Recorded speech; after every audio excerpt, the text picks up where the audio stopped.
By the year 2030, the AIDS epidemic should be eliminated as a public health threat.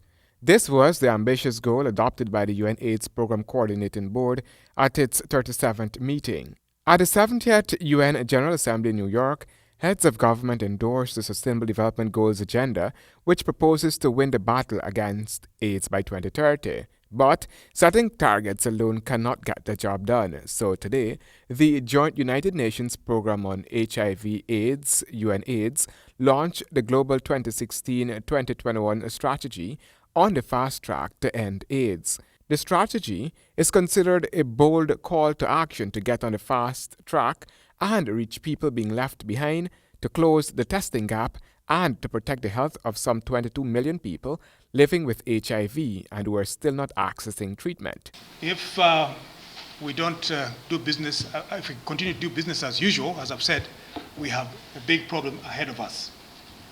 So to avert this impending crisis, the world is embarking on what we now refer to as the fast track strategy to end the AIDS epidemic by 2030. What we're saying here is that if we do not scale up, then the epidemic will outrun the response. UN Resident Coordinator Dr. Martin Odit.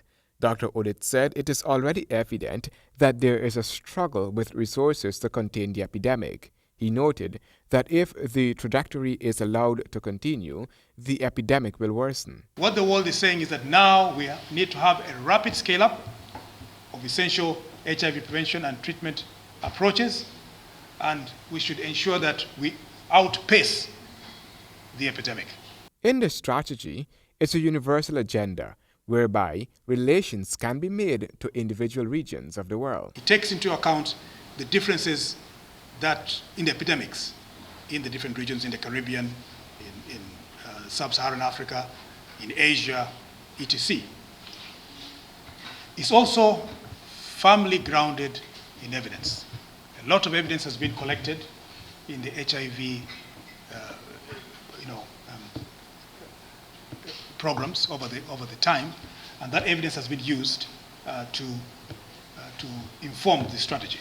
Looking on the positive side, the UN Resident Coordinator explained that significant progress has been made on HIV and AIDS. I must say that it's one of the MDGs that we were able to achieve globally. Next. Now this graph here you have in front of you is just to demonstrate that progress that we've been able to make. The reduction in new HIV infections within the Caribbean. As you can see, they were in the order of 25,000 in 2000, the beginning of the MDG period, but they had gone down to under 15,000 by 2014. The Grand Coastal launch of the strategy was aimed at informing stakeholders about the targets set out in the new strategy, followed by plenary discussions highlighting Guyana's plans for the implementation of the strategy. Handel Duncan H. GP Nightly News.